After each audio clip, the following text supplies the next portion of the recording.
I'm going to summarise 15 years of professional mountain bike experience in 7.5 minutes. I've been lucky enough to win 15 pro races and 3 national titles, if junior counts as one. All right then. Well, I've won a few races, I've been nowhere near on loads more.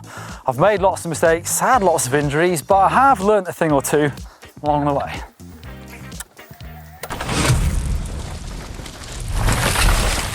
Well, you need a lot of talent to turn pro, of course, but there's a bit of luck and there's a lot of hard work as well. Buzzer alert, I'm pretty sure you knew I was going to say hard work. But I grew up in an area riding and then racing straight away where there was a load of talented riders, some of them better than me, that didn't get the chance to turn pro. And there's many reasons for that. Sometimes it's just being in the right place at the right time, but also getting to know the right people. Because often that's what leads to your first sponsor. It's actually getting to know people that want to help you out. And it's not from cold calling or even cold emailing companies or shops to see if they want to sponsor you. But there's all sorts of other life circumstances why people might not turn pro. Sometimes it's injuries, sometimes it's things like school, but also it could be the ability to be able to live off not a lot of money until you find the right sponsorship. It takes time to get really good on a bike. I guess you probably knew that one as well. But what I mean by that is bike time. For me, I used to ride a lot when I was pro, sort of even before I was pro, at least 4 or 5 times a week. So you've got to want to do it and then do it. But as a young downhiller in the UK, it's really hard to find the actual bike time if you're just going to ride a downhill bike, because you need someone to drive you up lifts, or you need some deep pockets to go and ride places all the time. So for me, I actually rode dirt jumps a lot. And then when I was old enough, motorbikes a lot. And I was doing that all the time. So I think you just got to find a way of doing it. Nowadays, pump tracks are a great way to get loads of bike time. But also, in fact, I think if I was turning pro now, I'll be making the most of e-bikes to get out on 2 wheels all the time. You've got to try and identify your weaknesses pretty early on. I felt like I was quite a skillful rider, but one thing I remember really clearly is I was doing a photo shoot with Steve Peat and Rob Warner, my heroes, in about the year 2000, so I would have been 19, I reckon. And it was for an old magazine, and we were in Spain, and we had to try and hit this jump, and there was a really long flat sprint before it. And those boys were like big grown adults compared to me, and they were powering along this flat and jumping this thing. And when I was doing it, I couldn't get anywhere near clearing this jump. And for ages, I couldn't work out why I couldn't clear this jump. And it was simply down to me not producing enough power. I was a skinny kid compared to those guys. And I realized I needed to get more power and probably drink some protein shakes. But actually, in fact, I kind of went about it the wrong way. And I spent an awful lot of time on a road bike and I got super fit. But again, my training could have been tailored a lot better for downhill racing. I was still quite lightweight and super fit. You do need the endurance for downhill racing to do lots of runs throughout a weekend, but I still probably didn't have the power. And you really do need sort of strength and conditioning when it comes to downhill. Strength obviously for the power, but conditioning because you will crash and you need to be in reasonable shape to deal with that. Next up, I would say get the help where you need it. If you have already identified your weaknesses, then you'll know what to do with that. But maybe you haven't. Maybe it's worth seeing someone like a personal trainer so you can work out if there's any gaps in your fitness that are going to help you with your riding.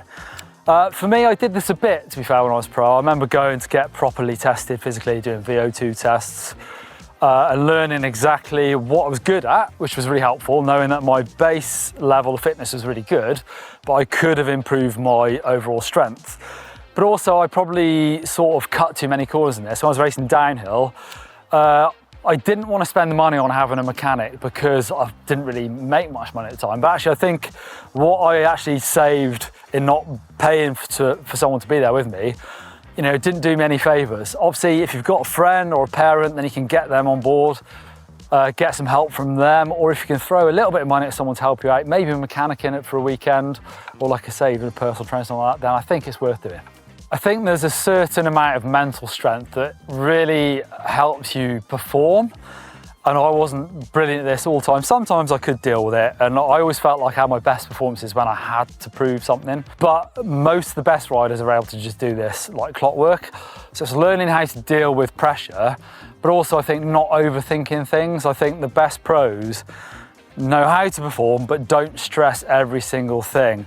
You know, there are lots of setbacks when it comes to being a mountain biker, things like injuries, things like crashes in practice that mean you're then racing with an injury or feeling a bit beat up. Many times I qualified pretty good, but then threw it in the way in the final. So I think my best example of that is 2004 World Champs at Liège. I was 6th in qualifying and I threw it away in the final because I couldn't deal with actually sort of ticking that performance off. And I don't know if I let the pressure get to me, but it was more that I just couldn't execute, where all the best can do this.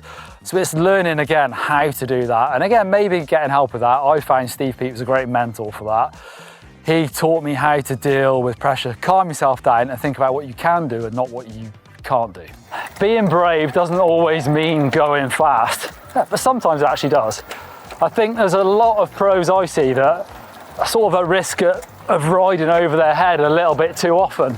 So what the best are really good at doing, someone like Greg Minnaar actually, who I grew up racing at the same time with, is being really calculated, knowing when and where to take the risks and when it's not worth it. So he actually makes the time but doesn't lose it. And I think all the best are the same. They know when and where to apply their skills. It's supposed to be fun. It's something that I've seen from the best riders and racers as well, is that they're always the ones that seem to be enjoying it the most. Whether they're just really good at dealing with the pressure or making it look like it's fun. But some of the best riders I've hung out with really are having the best time. And that's performing at the races, but also, you know, it's maybe bombing bike park laps in their downtime or playing golf or even going for a party as well. You know, it's trying to engineer their life around being good on a bike, but also not making it just all about the hard work and actually maybe having an ice cream and a beer sometimes in the year as well. Sometimes you feel like it and sometimes you don't. And I've heard loads of professional athletes say on those days you don't feel like it, that's where you win championships. It might be going out and riding for fun. Just sometimes I do it nowadays where I'm like, I'm not sure today's the day for it. And I think listen to your body a bit as well. I think it's about, you know, being happy, but also physically. Sometimes you think, I can't push this hard today in training. And sometimes you can push through that barrier and you feel great for doing it. But other times you can make yourself fatigued because maybe you've got a bit of a cold or something like that. So I think more often than not, try and listen to your intuition and have a little go. If you don't feel like it, try and push through. But if you're not getting anywhere, don't beat yourself up. Pack it in and pick it up another day. Right, jump into the comments. I want to learn from you guys and girls out there watching this. Are there mountain bikers that are watching this with loads of experience of riding that feel like they've learnt stuff from mountain biking and that they can use in their normal life as well? I feel like being a pro athlete makes you learn how to not win all the time. Well, for me, definitely didn't win all the time. But I do think that sort of work ethic can help you with the rest of your life. But jump to the comments, I'd love to hear what you've got to say.